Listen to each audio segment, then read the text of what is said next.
Hello and welcome. My name is Darren Hardy, and I'm the publisher of Success Magazine. First off, I want to congratulate you.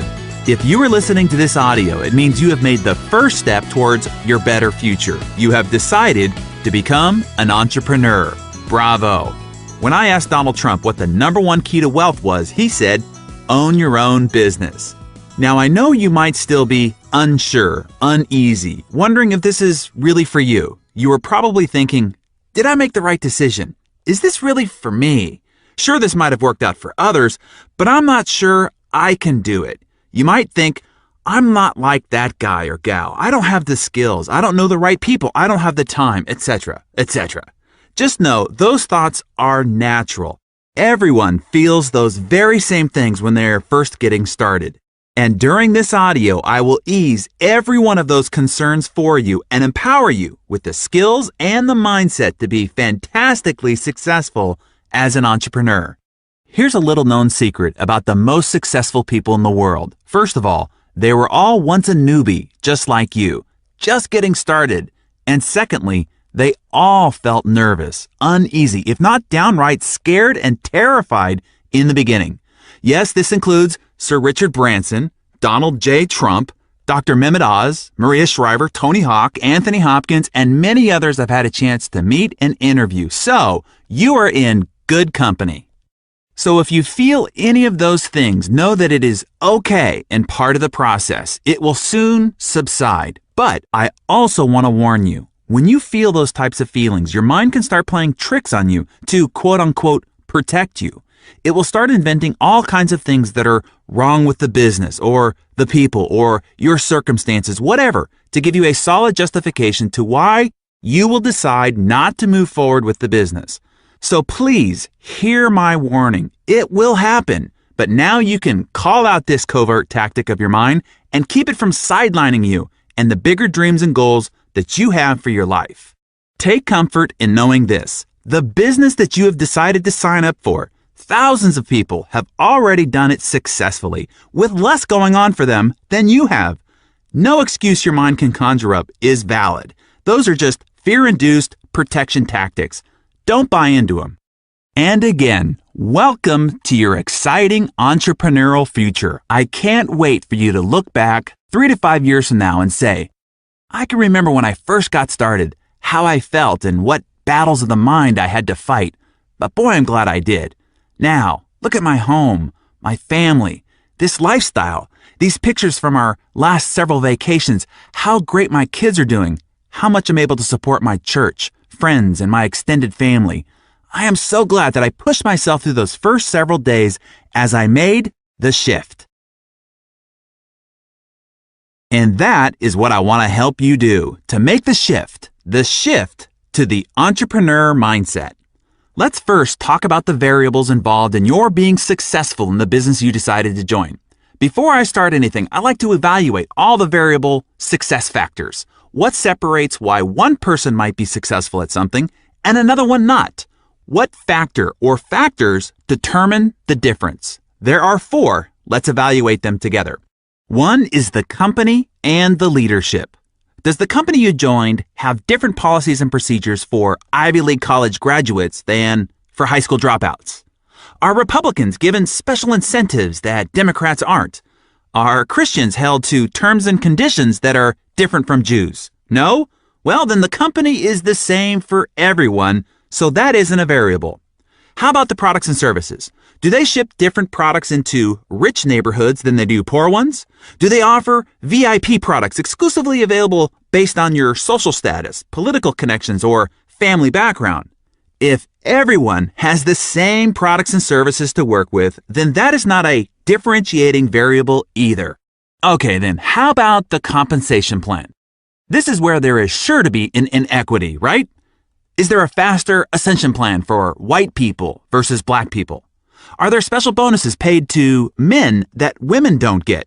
How about older people with families? Are they paid more than single people just out of college? No?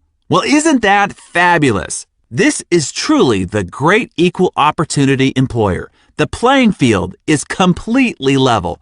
Everyone has exactly the same variables to work with. And since the company is already successful, the product already selling, and the compensation plan already paying people an inordinate amount of money, none of those are variables at all. They are all proven. So what then is the only remaining X factor? There is only one thing that will determine your success or failure in this business. There is only one thing that will determine the level of your success in this business, and that is you.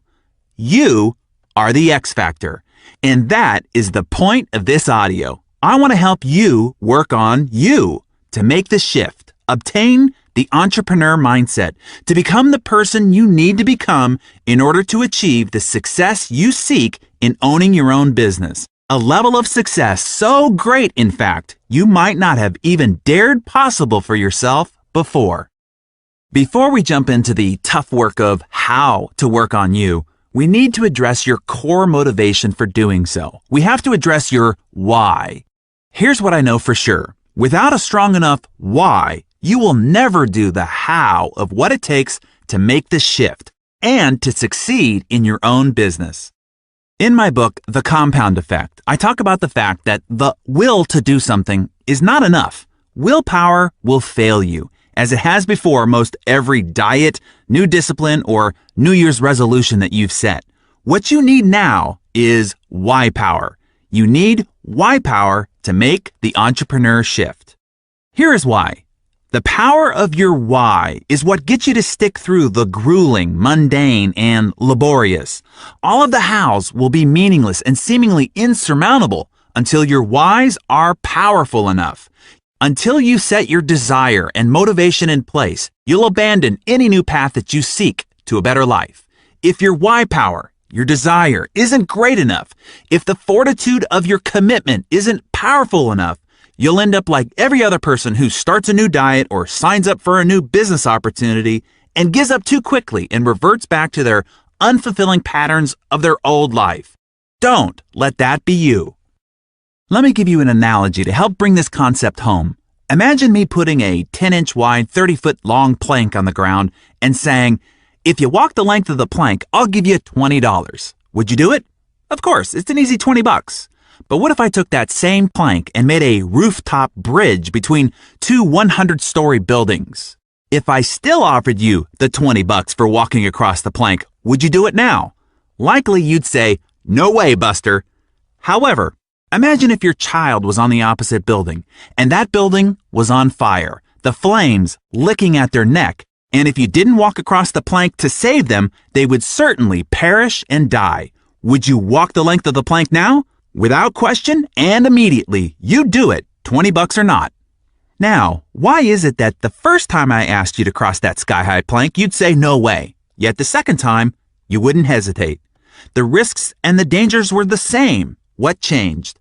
Your why changed. Your reason for wanting to do it. You see, when the reason or the why is big enough, you will be willing to perform almost any how.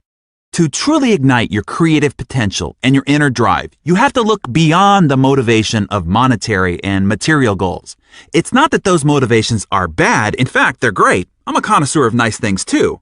But material stuff can't really recruit your heart, soul, and guts into battle. That passion has to come from a deeper place. So, the first thing I want to challenge you to do is to discover your why. Why do you want to be an entrepreneur? Why do you want to earn more money? Is it to send your children to the best universities around the world? Is it to contribute to your church?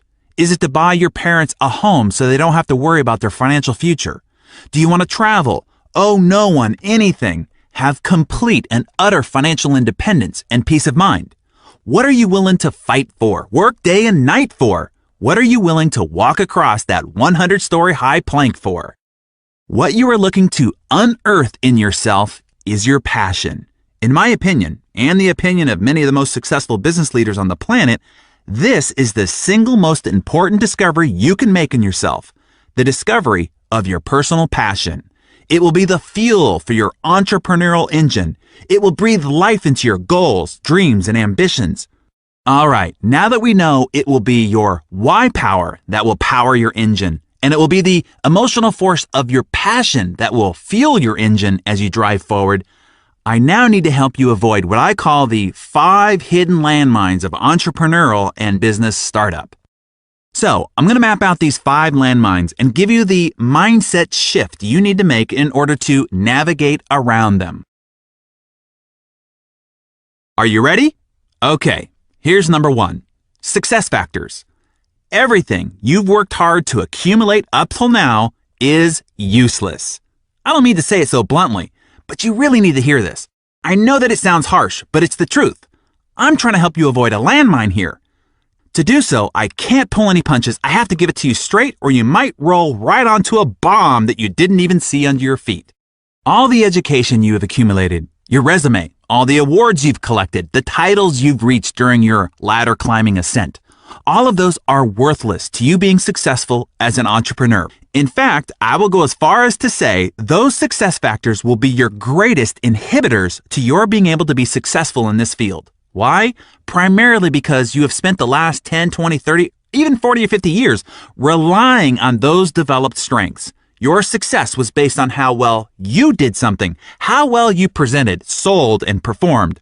Your unique process in your job was your weapon, secret, and advantage. The business you are now in is not about you or about what you can do. In fact, it's the opposite model. This is one of the biggest mental shifts I can help you make to help you be successful in this business. Your previous career or business was based on your efforts, your deliverables. This new business is the opposite model. It is not what you can do. It's what you can model and replicate hundreds, thousands, or even tens of thousands of people to do. You are used to producing 100% of the results by your efforts. The beauty of this model is that you can earn 1% from 100 people's efforts, if not 1% from 1,000, 10,000, or more, instead of only 100% of your continued efforts. You are no longer the issue. The model of simple, easy duplication is. I know that this will be a tough concept for you to grapple with because before, your success model was built on the unique and dynamic qualities of your skills and processes. Now the objective is the opposite. The issue is a system of simplicity so that anyone from any background, skill level, and geographic region can successfully do everything that you do. To go from you to a few, to hundreds, and then to thousands, you need a simple, duplicatable system that anyone with little to no skills can use anywhere at any time. The company you joined has that system. Just don't get in the way of it. Please hear this. You will struggle more with what you need to unlearn than what you need to learn to be successful in this business. Your decades of academic and corporate-oriented conditioning will compel you to mess with the model of simple and leveraged duplication.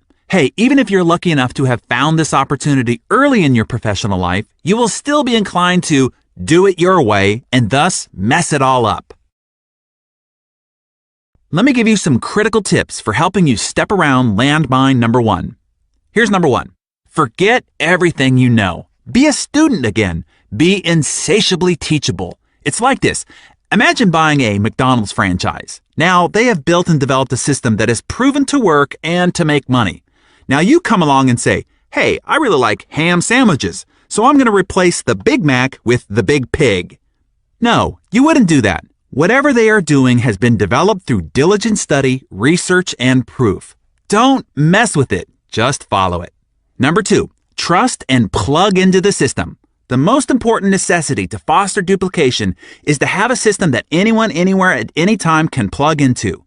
This is where you transfer the issue from being about you to being about the system. You don't want to do all the work. First of all, it won't work, and you will kill yourself trying. No, you want the system to do all the work. Not only will it then work for you, it will work for anyone, and that's when the magic of duplication can kick in and send your financial potential into the stratosphere. And all this is additionally reinforced in suggestion number 3. Use the tools, don't be the tool. The company has agonized over and painstakingly developed the best possible tools for you to use. They have collaborated with the best experts and invested lots of money to create professionally designed and packaged materials into CDs, DVDs, websites, magazines, and brochures, etc. to tell the story of the business, the company, and the opportunity. Now you don't have to, so don't. You can look at it this way. The tool is the advertisement or story of the product, service, and company. The company could have paid TV cable operators or radio stations or newspapers to distribute that advertisement, but instead, they are giving you the opportunity to distribute it. The company benefits by getting the advertisement distributed by a credible, trusted source, you. Your benefit is if the person you hand it to likes it, instead of the TV, radio, or newspaper people getting paid, you do. And not just once, every time. Not just every time to those that you show the tool to, but every viral ripple effect from that point forward. Here is landmine number 2, lack of structure. At first, this sounds like a great thing. You are finally free. There is no commute to the same old place day after day after day. You are not relegated to a small cubicle or chained to the desk surrounded by the same 4 walls all day. There is no one to acquiesce to, fill out reports for, or have constantly looking over your shoulder. You don't have to call in if you're going to come in late or ask when you can take a vacation or even make a doctor's appointment. You are free. You can do what you wish, when you wish, and how you wish. And for the new entrepreneur, this is terrible. It is terrible because it is a completely foreign territory and can be incredibly uncomfortable. At the very least, the behaviors, disciplines, self-motivations, and self-accountability systems are not developed. Think about it. For most people, their entire life has been rigorously structured. When they went to school, they were told how many units were required for what degree. They were given a syllabus with detailed expectations, strict deadlines, and you were tested on your performance. Your results were delivered in black and white on your report card. When you left school and got a job, you were told where to sit, when to be sitting there, for how long, when you could get up to go to lunch, and when to be back, and what exactly you were to do while you sat there. You were given a detailed job description and held accountable for regular progress reports, all the while under the constant watchful eye of someone hired simply to watch you or quote-unquote manage you. This behavior, training, conditioning, and routine was developed over 10, 20, 30, maybe even 40 or 50 years. You can see why when all of that is removed and the new entrepreneur is left standing alone without that rigorous structure, they can freak out or at the very least be completely and utterly unproductive. They try to convert the kitchen table into a desk. The bathrobe becomes their new uniform. Their office mates are the refrigerator, the TV, the couch, and the ever-needy kids who now have an always accessible servant. And without your boss's stick into your ribs to deliver results, most people end up justifying their quote-unquote working by becoming product experts or making lists, preparing materials, or continuing just to get ready, aim, and never fire. It would seem that they worked all day, but they never actually did the basics of introducing the product or opportunity to someone new, through a tool of course, or follow up on those already in process. Never mistake activity for productivity or movement for achievement. There's a big difference. Anyway, a few weeks or months walling away like that, and most people go running back to the corporate bosom. Because even if it's a bad mother, it's still a familiar mother and one they have grown up and gotten used to for decades. Does that make sense? So, let me help usher you safely around landmine number 2. Here's suggestion number 1. Always start part-time. This is so important that I wanted to invite my mentor, Mr. Jim Rohn, in to help make this key point for you. For those who don't know Jim Rohn, he was considered America's foremost business philosopher and one of the most influential thought leaders in the history of personal development. Let's listen in to Jim. Now, when I first was recruited, I'm a distributor for this little product called Abunda Vita. And here's what my mentor said, Mr. Schoaf. He said, Mr. Rohn, you can start this miracle working business part-time. You don't have to go full-time, you can start part-time. And he said, if you'll devote, to start with, let's say 10, 12, 15 hours a week, where you'll start making a profit, here's what you can now say. I'm working full-time on my job and part-time on my fortune. Because profits lead to fortune. I got so excited about that philosophy. I'm working full-time on my job, but now I'm working part-time on my fortune. I found a way not only to make a living, you won't believe this, I found a way to make a fortune. Can you imagine what that's like then to get up in the morning? To go to work on your fortune, not to go to work to pay the rent, which is okay, but a chance to go to work to make a fortune? And I said, right now I'm working part-time on my fortune and full-time on my job, but it won't be long until I'll be working full-time on my fortune. Can you imagine what life is going to be like? Now, here was my first goal when I started, and that was part-time. I wanted to equal on my profits part-time what I was earning on my full-time job. This is called the magic of part-time. It is so thrilling for people to start working the business part-time, because now you can work on profits, and it doesn't take very long. If you'll really concentrate on those 10, 12, 15 hours a week, it won't be long if you really do it right and learn some of the skills I'm going to talk about. It won't be long until you can be earning as much part-time working on your fortune as you are full-time working on your job. I did that in less than 6 months. Now I've got an incredible invitation. I found a way part-time to work on my fortune, and I'm making as much money at that as I am on my full-time job. Would you like to hear my story? It was incredible. Now here was my second goal, to make twice as much money part-time working on my fortune as I was working full-time on my job. And I reached that in less than a year. Making twice as much money part-time working on my fortune as I was full-time working on my job. Now I've got an incredible invitation that won't quit. I found a way, through a unique opportunity, to work part-time on my fortune, and I'm now earning twice as much money as I am working full-time on my job. Would you like to hear my story? Do you imagine anybody would say, no, I don't care to hear your story? No. Everybody I said that to said, wow, yes, what are you doing? I said, I'm glad you asked. Let me tell you. Now, when I started making twice as much money part-time as full-time, here's my dilemma. I didn't want to go full-time. And why not go full-time? And the reason was because I didn't want to give up my electrifying story. Right? It was so powerful, nobody could resist the invitation to at least take a look. I didn't want to give it up, and I hung on for I don't know how long until it was, almost insane. And then finally, reluctantly, I gave up my full-time job.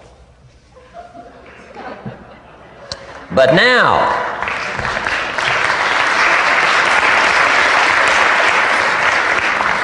now you can imagine the thrill and excitement of going to work full-time on my fortune. It was incredible. But I want you to jot down the magic of part-time. What does it take to really change a person's lifestyle? Not very much. An extra $1,000 a month, I'm telling you, will drastically change most American families' lifestyle. And that's why part-time is so valuable, because it very quickly changes a person's lifestyle. And here's what the change in lifestyle does. It's a great recruiting tool. One of the greatest recruiting attractions is the money you make part-time. Somebody said, you've been on 3 vacations this year? Says, yes, I got this little part-time thing going. Says, what's that? You bought 2 new cars, one for you and one for her? How did you do that? Said, I got this little part-time thing going. Your kids have got all these new clothes? Yes. All this stuff is happening. What is it? An extra $1,000 a month. See, $1,000 a month full-time, nobody wants to hear your story. $1,000 a month part-time that starts to change your lifestyle, everybody wants to hear your story. So the key is part-time. The magic and the attraction of part-time gives you a classic invitation for somebody to listen to what you're doing that's changing your life. Okay, with that great context, let me give you a couple other suggestions to help structure yourself for success as you get started. Suggestion number 2, call a family meeting.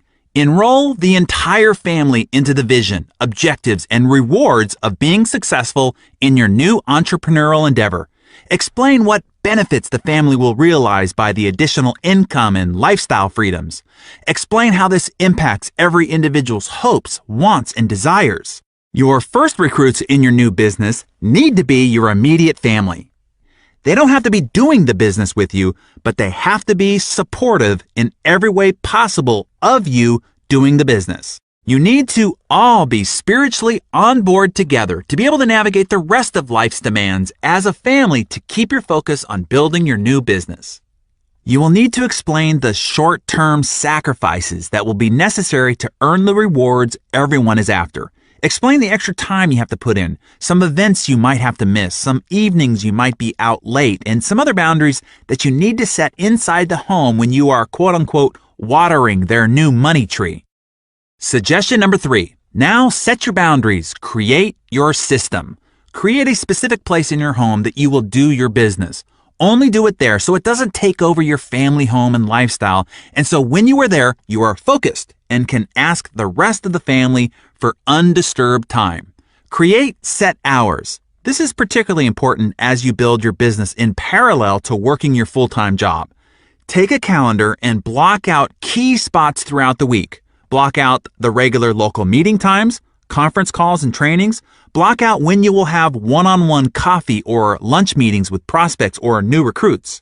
Block out when you're going to make outbound prospecting calls and follow-up calls. Simply figure the time you will be working the business, and then I have a very important suggestion for you. Protect those blocks of time. Work during those blocks of time like your life depended on it. Your future life does. Be steadfast about protecting that time and maximizing your productivity during your allocated time.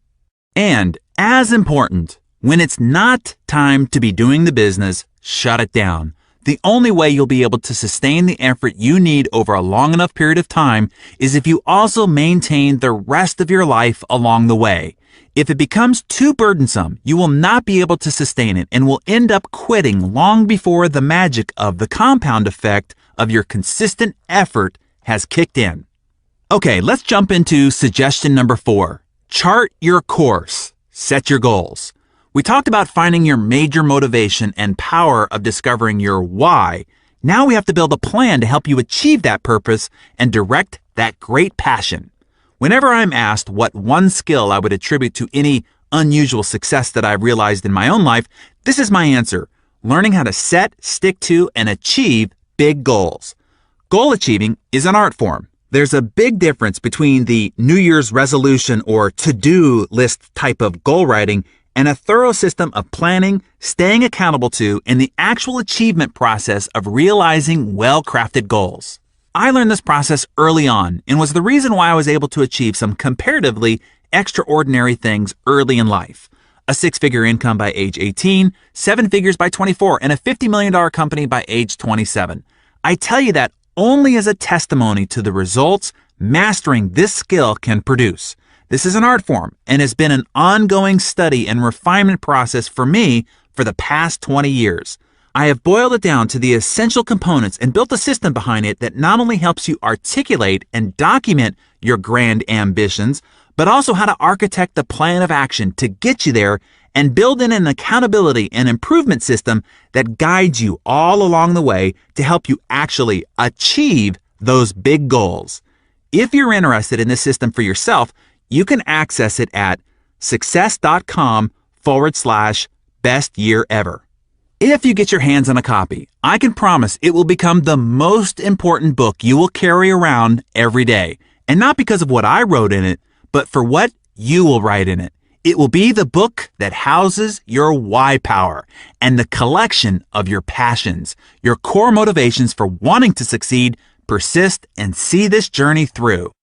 Now, with that yellow brick road directed towards your goals, your weekly management system to keep you moving forward, and the environment and time carved out to take the actions you need to take, we will have successfully escorted you around landmine number 2. And this plays perfectly into landmine number 3, commitment. As I mentioned in landmine number 2, the greatest benefits of this new venture are also the most sinister danger traps about this new venture. Here's the problem. It is too easy to get into this business. There's little sacrifice. There is little quote-unquote skin in the game, as renowned investor Warren Buffett puts it. You don't have anything at stake, although I would argue you have your entire future on the line, your future financial and emotional freedom, but that never seems to be enough for people. Your wallet has to be at stake to get people's attention, and therein lies the problem. It is way too cheap to get into this business. What's easy to get in is also easy to get out. That is why many times this business has an apparent revolving door. It isn't the business that's the problem. People are the problem, or more specifically, their lack of commitment is the problem. In most cases, this landmine is the only thing standing in the way of someone becoming successful. The business model is proven. It's already worked for thousands of others. The actual function of the business is ridiculously easy. It requires no prior education, experience, background, training, skills, or otherwise. All it really requires is commitment to see it through long enough for the business model to work and your efforts to accumulate long enough for the compound effect to ignite, which kickstarts the money machine. But still, few make the commitment to see it through, and that's all it takes. The best definition of commitment I ever heard was, commitment is doing the thing you said you were going to do long after the mood you set it in has left you. I warn you, right now you might be fired up to do this business. Right now you might be saying you will never, never, never give up until you make it successful. But eventually this mood will wear off. You will go back to your regular life routine, mix with your same old family and peer group, and be hit with the complexity of life's obligations. It will be then that your commitment will be tested. Your mood will be different, but your commitment to staying the course cannot be. Here is the best tip I could give you on this entire audio. Are you ready? Here it comes. Whatever business you signed up for, be here a year from now. Did you catch that? I'm serious. It's that simple. Be here a year from now. And in the meantime, just do what we've discussed thus far. Follow the system. Use the tools. Structure your working situation and do the taught fundamentals over and over and over again during that first year. I can tell you with great conviction, if you just do that, stay for a year and perform the fundamentals consistently throughout that year, you will have success. No joke. That's it. If that's the only thing you take away from this audio is to make a commitment and say, okay, I will do this for a year and I will follow the system and do the simple activities all year long, you will have gotten $1 million tip. Please heed it. Now I'd like to bring in Mr. Robert Kiyosaki, yes, of the Rich Dad, Poor Dad fame, to challenge you a bit further on this topic. Robert will tell you why you and your personal development are the keys to your greater success as an entrepreneur, and why you should commit to this process for at least not 1 year, but Robert's going to challenge you to do it for 5 years. Taken from his audio, The Perfect Business, here's Robert. When I came back from Vietnam, again, my poor dad said go back to school. And for some reason, it didn't feel right to me. It wasn't what my gut was telling me to do. So instead, I went to do personal development type of work. And I found personal development is much more fulfilling, much more rewarding, but it means me getting out of my mind. It means me doing my best to become bigger than my situation. See, most people are crushed by the environment, especially in this crisis. They lose their job, they're out of money and all this, and the world crushes them. Personal development means you have to become bigger than your problems. If you're in debt, you have to become bigger than your debt. If you don't become bigger than your debt, you'll never solve the problem. If you're only making, let's say, $50,000 a year, then you have to get bigger than $50,000 a year. And that's what personal development is. In traditional corporations, they always say, well, you should live below your means. Be happy to have a job. Next year we might give you a 2% pay raise, but only if you do as I tell you. That's not about personal development. That's called personal slavery. You become a slave to the corporation. If that's what you want to do, stay there. Have a good life. It's not my life. I needed to become bigger than my problems. When I started my first business back in 1978, I made a lot of money. It was a nylon and Velcro surfer wallet business, and I was soon a millionaire, but I lost all my money, and I found myself nearly $1 million in debt. And what my rich dad said to me is, congratulations, you just failed. And most successful entrepreneurs will fail 3, 4, 5 times. They'll lose that many businesses. But each time you'll get smarter. So your first job is to figure out how to pay back that $1 million, you know? So I never declared bankruptcy. I just had to get smarter and bigger than $1 million. And that was the best training program I ever had. I had to rebuild my business and pay people back. You see, if I got a job, there's no way I could have paid back $1 million, not making $100,000 a year. There's no way. Taxes would have killed me. So, again, it was personal development. Now that I got bigger than $1 million, that was great. And now it's on to hundreds of millions of dollars. So personal development is simply you getting bigger than your problems. The only problem is you get bigger problems. And today it becomes this challenge of how big my problems are, because then I can solve them. Most people give in to their problems. They get smaller than their problems. And that's when life stops for them. So one of the primary reasons I recommend network marketing, because it's a personal development program. You don't join and hope to become rich next week. If you join a network marketing company, I strongly recommend you say, I'm going to give it a 5-year commitment. I'm going to give it a full shot for at least 5 years. Because whether it's network marketing or baseball or football or whatever it is, quitters never win. And most people, when the going gets tough or the problems seem insurmountable, they quit. And that's why they'll never be successful in life. So network marketing is very much a support group of people who want the best for you. But you have to give your best also. And so that's why I say consider it a 5-year commitment that you'll do your best for 5 years. I can almost assure you that if you do and you give it your best for 5 years, you'll be a completely different human being at the end of the period. Okay, hopefully you've gotten the key point. Treat the business as a serious business, and it will reward you, unlike most businesses even have the capacity to reward you. Let me give you one final warning about landmine number 3 and commitment. Be patient. Give yourself and the process time. Like any great endeavor, it takes time to figure it out, get good at it, and have it produce a harvest for you. Particularly in this business, because it's a model of leverage, meaning you earn 1% on 100 people's efforts instead of 100% of your own. There is a critical mass that needs to be developed. This business is the ultimate example of the compound effect, which by now you have figured out was the title of my last book. In the book, I model the compounding penny, a penny that doubles every day for 31 days. When the penny starts compounding, the penny on day 2 is just 2 pennies. Day 3, 4 pennies. All the way to day 10, it is still only $5.12. Well, imagine these are your months in the business. You are now 10 months down the road, and you are at $5.12 of income.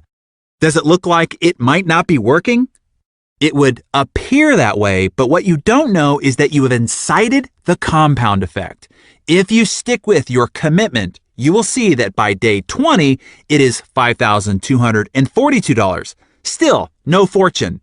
But if you stick with it through patience, consistency, and commitment, on day 31, that compounding penny is $10,727,418. What is important to understand is that the math between day 1 and day 2 and the math between day 30 and 31 all along the way was exactly the same, but you couldn't really see the magic of the exponential growth until it reached critical mass. That is exactly what you will experience building your business, and you will have to be willing to keep on keeping on. Maybe simply in faith, knowing that even though the results aren't visible, the compound effect is working. And if you commit consistently enough, long enough, the rewards will be astronomical. That is why I ask you to simply commit to being here a year from now and do the simple basics all along the way, because it will appear like it's not working. But if you stick with it, eventually the exponent of the compound effect kicks in, and before you know it, your rewards are a multiplier more than you could have even imagined. Now that sets up our next landmine perfectly, because as you are journeying forward during that first year and your results aren't necessarily visible yet, you are a bit vulnerable, and this landmine can really catch you off balance. Landmine number 4, self-image.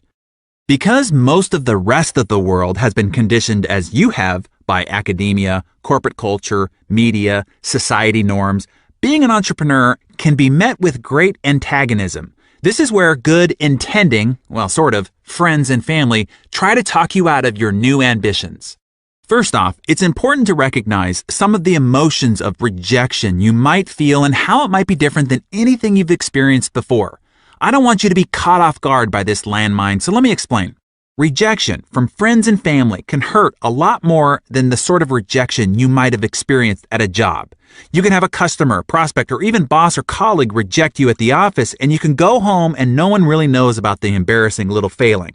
But when friends and family reject you or your new business venture, it feels more personal and exposing. That can smart a lot. When they say no to your widget at the office, you can chalk it up as, well, it's just not for them, so what?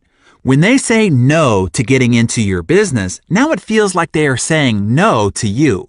You will soon realize they are not really saying no to you. They are not rejecting you. They are saying no to themselves. They are rejecting their own inner voice that prods them to the fact that they should be doing more, stepping out, and taking risks just like you. Here's a key thing you need to know about making the shift to entrepreneurism. By doing so, you are stepping out of the herd. You are walking away from social norms and the great horde. 90% of the population are employees. That's all they've known. That is what they've been trained as good and normal. Only 10% of the population owns their own business, according to the Kauffman Foundation study on entrepreneurial activity. When you walk out of the mass of the 90%, they're going to bark at you. They're going to shout warnings of fear, danger, and hardship. Why? I think a few reasons. Number 1, they simply aren't as courageous as you. They cannot get over the idea of leaving the security of the corporate bosom, their weekly employee paycheck, and their meager benefits. What you are doing just doesn't fit their model of the world, and so they're going to be communicating their foreboding warnings from that vantage point. Love them anyway, but don't let them drag you back into the pack of mediocrity. There's a story about a type of crab that cannot be caught. It is agile and clever enough to get out of any crab trap, and yet these crabs are caught by the thousands every day, thanks to a particular human trait they possess. The trap is a wire cage with a hole at the top. Bait is placed in the cage, and then the cage is lowered into the water. One crab comes along, enters the cage, and begins munching on the bait. A second crab joins him. A third, and it's Crab Thanksgiving. Yum! Eventually, however, the bait is all gone. The crabs could easily climb up the side of the cage and through the hole, but they do not. They stay in the cage. Other crabs come along and join them long after the bait is gone, and more. Should one of the crabs realize there's no further reason to stay in the trap and attempt to leave, the other crabs will gang up on him and stop him. They will repeatedly pull him off the side of the cage. If he persists, the others will tear off his claws to keep him from climbing. If he persists still, they will kill him. The crabs, by force of the majority, stay together in the cage. The cage is hauled up, and it's dinner time on the pier. The chief difference between these crabs and humans is that the crabs live in water and the humans on land. Anyone who has a dream, one that might get them out of what they perceive to be a trap, had best beware of the fellow inhabitants of the trap. Now, the human crabs do not usually use physical force, although they are certainly not above it. They generally don't need it, however. They have more effective methods at hand and in mouth, such as innuendo, doubt, ridicule, mockery, sarcasm, scorn, sneering, belittlement, humiliation, leering, taunting, teasing, lying, and dozens of other tactics the crabs around you use to pull off your claws or kill your dreams. Be leery of the crabs around you, content with staying in the trap and wanting to keep you in with them. Number 2, you make them look bad. You are a giant exposing mirror to them, and your actions are being reflected back to them. They know they should be doing what you are doing, but they are afraid. By you doing it, it makes them look bad for not doing it themselves. Instead of borrowing from your strength and joining you, it is easier for them to make fun of you, try to convince you why what you are doing is dumb, stupid, bad, or foolish, in the hopes that you will give up and come back to the pack so they can no longer look at you and feel bad about themselves. It is important to realize their comments are saying more about them and their fears being kicked up by your leaving the herd than it is about you and what you're doing. Love them anyway, but don't let them drag you back into the pack of mediocrity. A colleague in a prior venture I did told me about an article he read some time ago. This reality changed my view of how important other people's opinions should be of me. This article revealed that at a funeral, an average of about 10 people will care enough to cry. I thought, what? You mean I can work hard all my life trying to please others, and in the end, only 10 people will care enough to cry? It gets worse. The article found out that the number one thing that will determine the number of people who will go to the burial site with the funeral procession is the weather. It was found that if it's raining, more than 50% will not go to the burial site. I found this horrifying, actually. It's not how you live your life that will be the number one determinant. The circumstance of the weather will outrank your entire life's existence. When I heard that, my entire perspective on living for other people's favor or approval changed. Right then and there, I no longer cared what other people thought of me and whether they approved of me or what I was doing. Their rejection no longer had any power, particularly if I thought that they wouldn't even be one of the 10 who would cry. Many times before making a prospecting call or after one where I was rejected, I would ask myself, would this person cry at my funeral? And most of the time the answer was, I doubt they'd even walk across the street to even go. Why do I care what they think? That is a very liberating way to think of it. And the truth, we spend so much of our lives worrying about being rejected by other people. And most of these people will probably not even come to your funeral. If they do, they probably won't cry. And if they do and it's raining, they will probably drop out of the funeral procession altogether. I pass this important perspective forward to you. Don't let people who don't matter, matter. And then there's the great advice from our friend John Addison, co-CEO of the multi-billion-dollar company Primerica, gives us. Never accept advice from people who are more screwed up than you are. That's a good mantra to live by. Steve Jobs said something beautiful in his commencement speech to the 2005 graduating class of Stanford University, which was just a year after he was diagnosed with pancreatic cancer and given 3 to 6 months to live, which he beat, of course. Let me repeat it for you here. Quote, "Your time is limited, so don't waste it living someone else's life. Don't be trapped by dogma, which is living with the results of other people's thinking. Don't let the noise of other opinions drown out your own inner voice, heart, and intuition. They somehow already know what you truly want to become." And that leads us gracefully into our last potential landmine, and that is landmine number 5. The product you are really sharing is you. This is a big and important distinction to understand. You see, when you are at a job, you are performing a task. It might be computer programmer, marketing director, systems manager, network engineer, whatever. When you get into marketing, there is a giant misconception that what you are sharing is the product or service of the company or the business opportunity or financial freedom or health or hope or any number of things. But what you are really sharing is you. And this is a frightening reality for most people.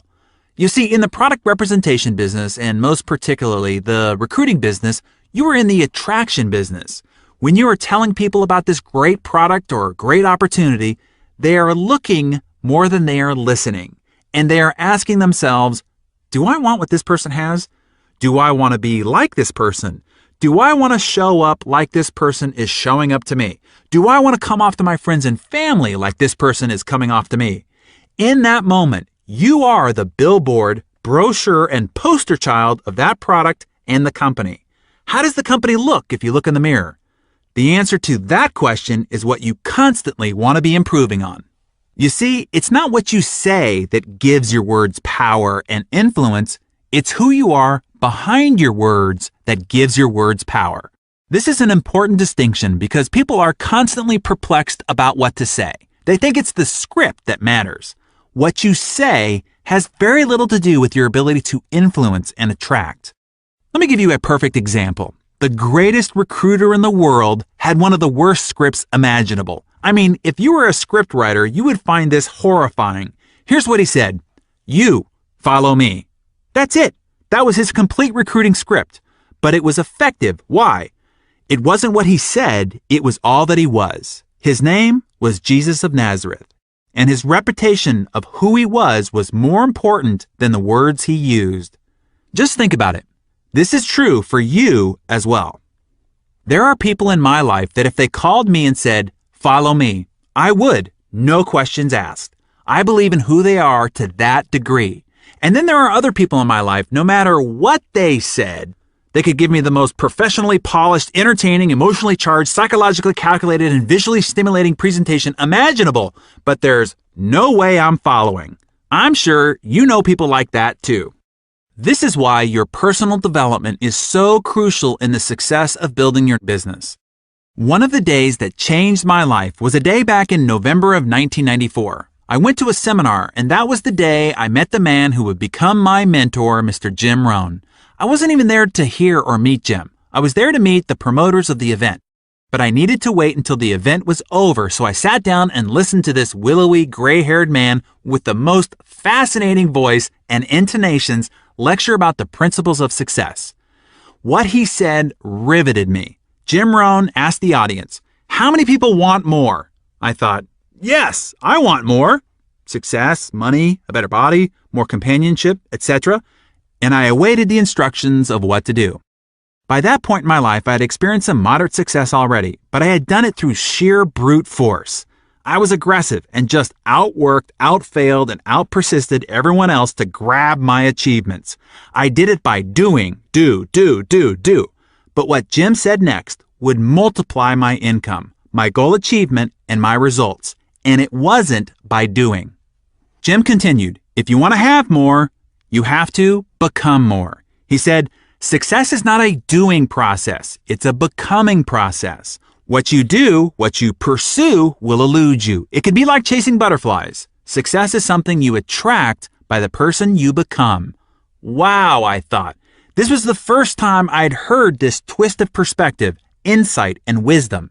Jim continued, for things to improve, you have to improve. For things to get better, you have to get better. For things to change, you have to change. And when you change, everything changes for you. Wow, those were the keys to the kingdom for me and what launched me on my constant, unrelenting, and never-ending journey of continuous personal development. And he was right. The next year, I tripled my income to over 7 figures a year, and within 4 years was a self-made multimillionaire. And I wasn't doing any more than I had before I met Jim.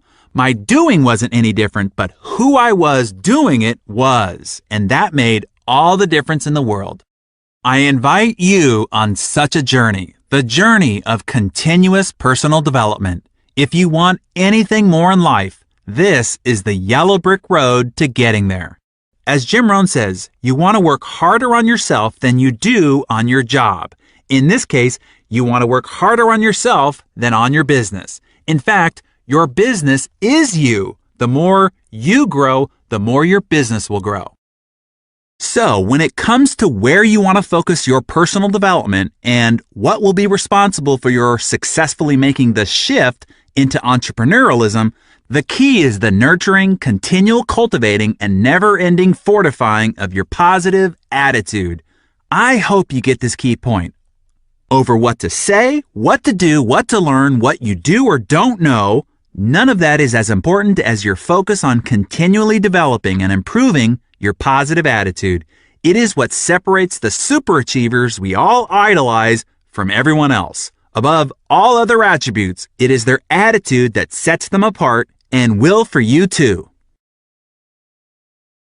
So, I can hear you saying, okay, Darren, I get it, but how do you do this? How do you continually bolster your positive attitude? How do you go to work on your personal development? Well, let me give you a simple plan. Your personal development plan can be as simple as this: reading 10 pages of a good book a day. Maybe just 5 pages when you first get up and 5 pages just before you go to bed. Oh, and it could also be 10 pages of a success-oriented or titled magazine, hint, hint. This is going to affect you far more positively than reading about what's wrong, tragic, or dangerous in the world by reading the newspaper when you first get up or watching the 10 o'clock news just before you go to bed. Secondly, listen to 30 minutes of an instructional audio a day. You can do this as you drive, when your hands are busy but your mind is free. I can tell you, my car does not move without 2 things: gasoline and an ever-present library of instructional CDs that I listen to as I drive around. As a society, we average 12,000 miles a year. That's 300 hours of feeding time. Brian Tracy taught me early in life to turn my car into a mobile classroom. He explained that if you listen to instructional CDs as you drive, each year is the equivalent of 2 semesters of an advanced degree in college. Think about it. In the time you spend driving, you could obtain a PhD in leadership, sales success, wealth building, relationship excellence, or whatever course, audio program that you sign up for. Now, certainly, I recommend the CD that comes free inside every issue of Success Magazine. Hey, could I be the ambassador for success and not passionately recommend it to you? Of course not. Additionally, we offer success book summaries, which culls the best ideas from 3 of the top books in the area of accelerated personal achievement. Each edition is also delivered in audio format so you can listen to it in your car. Let me further explain why regular exposure to positive, inspirational, and instructional content is crucial to you making the shift into the entrepreneur mindset. It is important to understand how our mind works. Simply understood, our minds operate like a computer. Computers are complex systems, but how they work is rather simple. What you input is what it outputs. It doesn't judge or discriminate. It simply acts on the input. This is also how your mind works. It doesn't judge or discriminate the information you feed it. It simply acts on the input. I'm sure you've heard the axiom, garbage in, garbage out. This is true for computer programming and for the information you allow to program your mind. Here is how the creation process works. You get in life what you create. That is easy enough to understand. We are creative and productive beings. Our life is a result of all we have created. So, what informs your creative process? You create what you expect. I'm sure you've heard the adage, expectation manifests into creation. What you expect to happen is what your creative capacity goes to work on producing. So then, what is driving your expectation? You expect what you think about. This is why all legendary books of personal development have been focused on this thinking part. Books like Think and Grow Rich, The Power of Positive Thinking, The Magic of Thinking Big, As a Man Thinketh, etc. All these books explain how your thoughts end up controlling all the outcomes in your life. What you think about comes about. However, I'm always after the deeper question. If it's our thoughts that drive our expectation, which directs our creativity that produces our results in life, what then is controlling what we are thinking about? That would seemingly be the all-important question then, right? And the answer is simple. Whatever input we are feeding our ears and eyes is what is putting this entire creative process in motion. You see, your mind is like an empty glass. It will hold anything you put into it. You put in sensational news, salacious headlines, talk show rants, and you're pouring dirty water into your glass.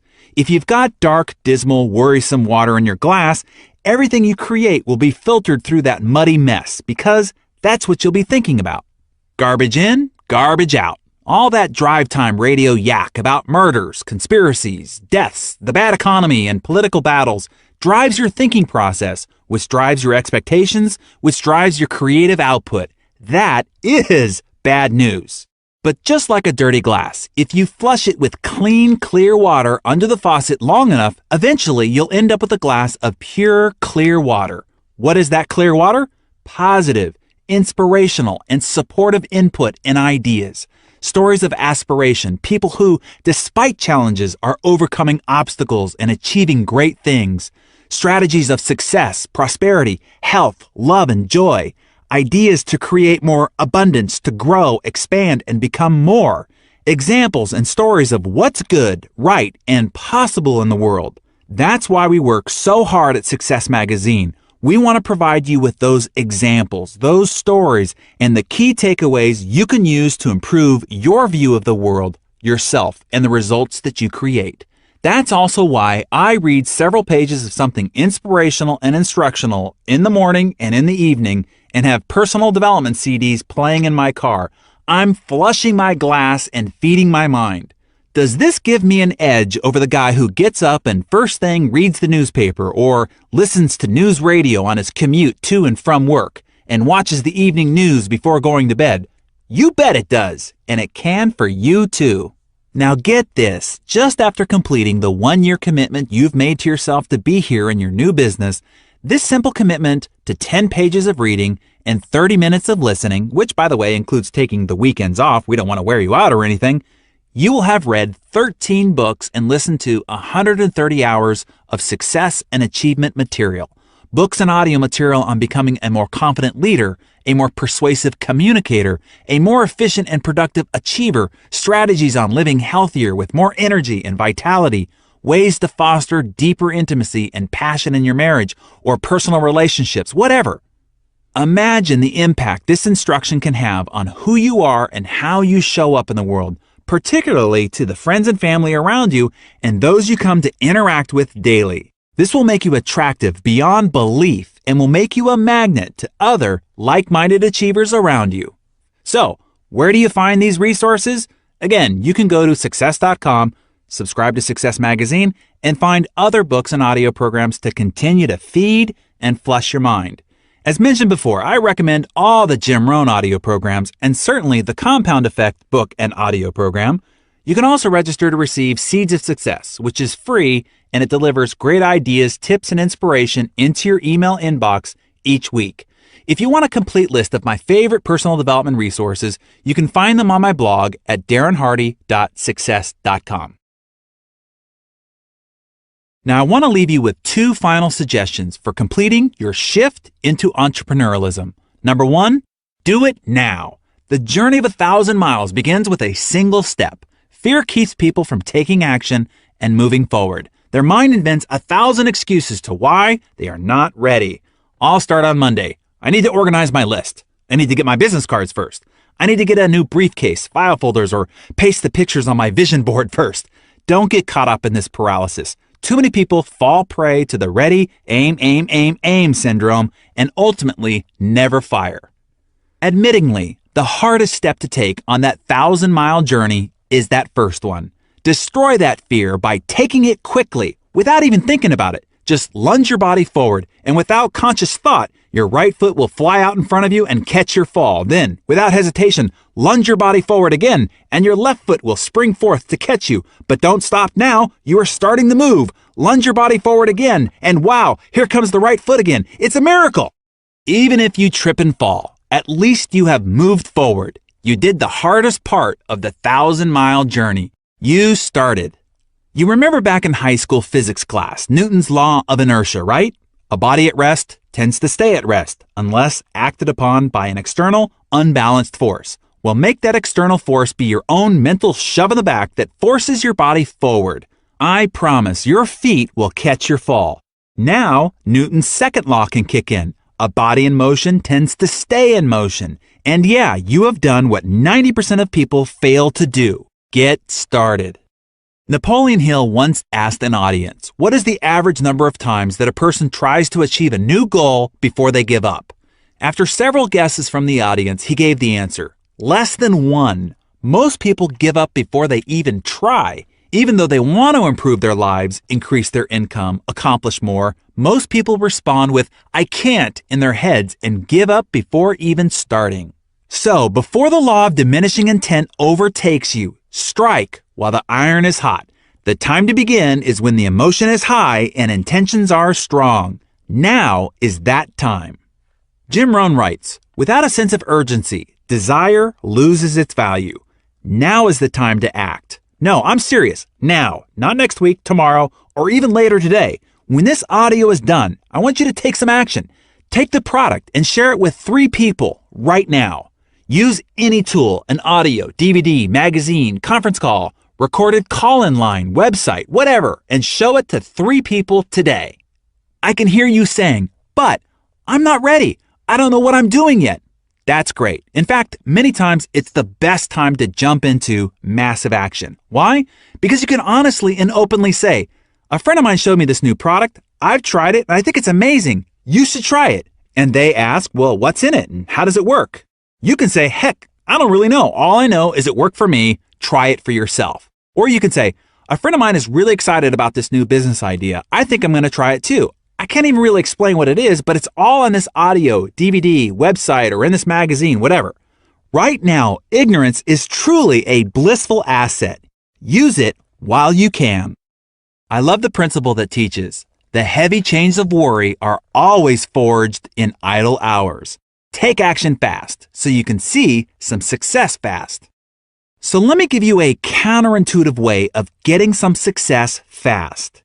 Go get a lot of failure fast. Watson, the former president of IBM, said, the key to success is massive failure. If you want more success, double your rate of failure, he said.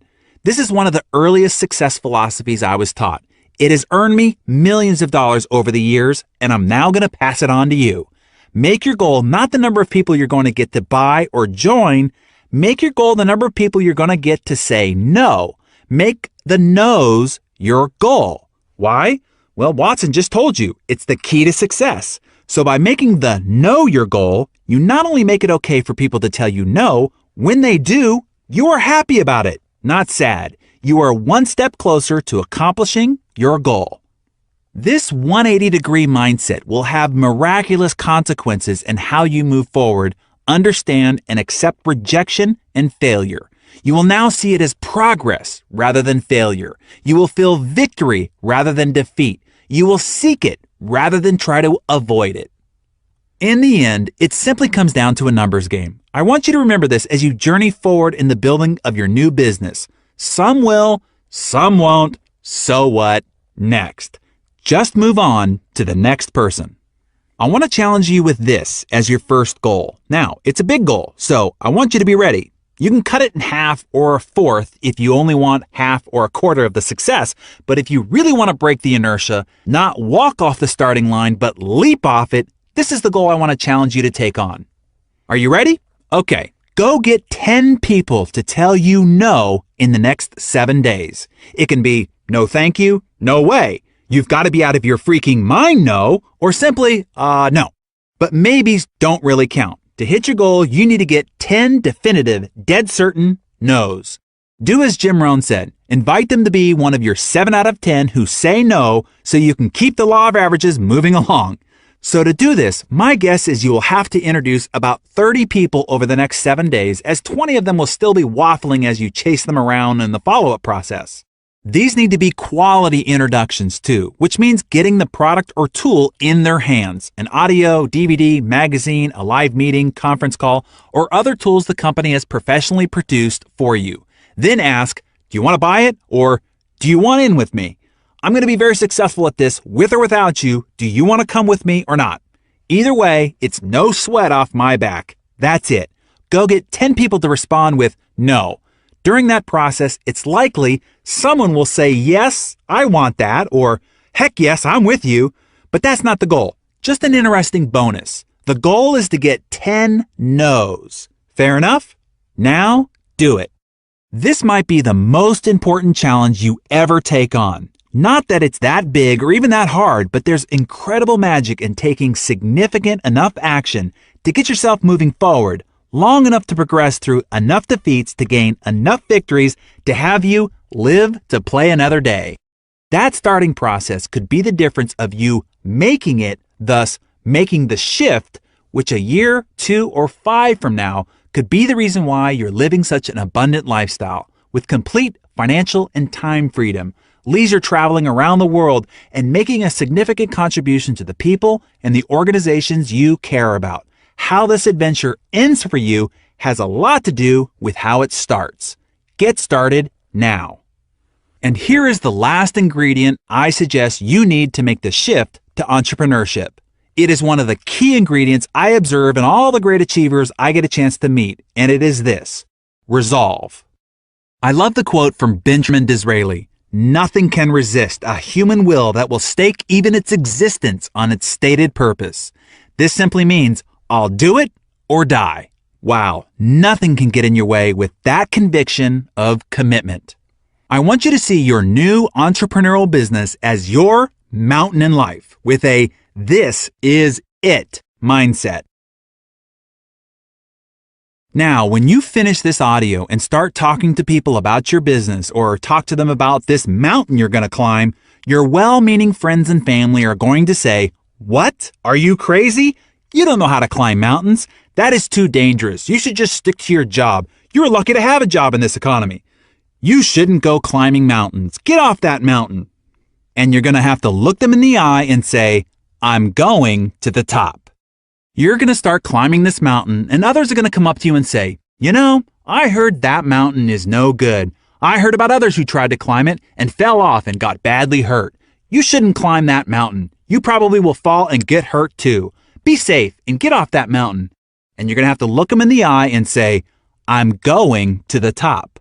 You will continue climbing your mountain, and yet others will come up and say, "Hey, you know, if you really want to climb mountains, you shouldn't climb that mountain. It's too rocky, too slippery, too hard, and it will take too long. You should come over here with us and climb this mountain. It's easier, faster, better, and we'll make you a special deal on it if you climb over here."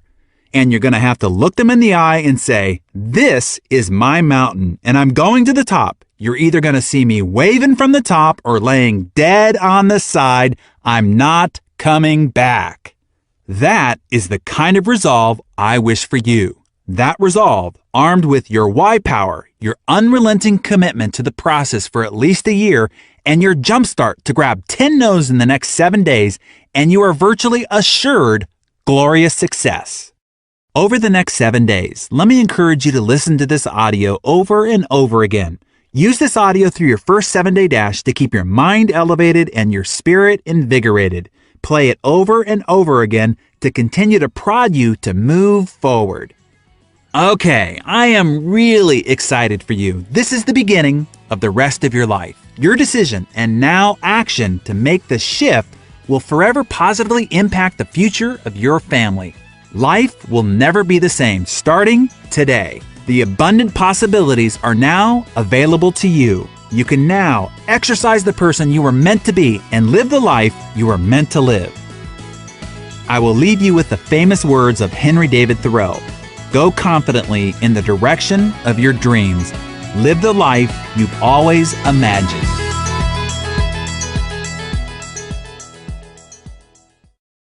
Success Magazine would like to thank Jim Rohn International and Robert Kiyosaki for the use of the recordings.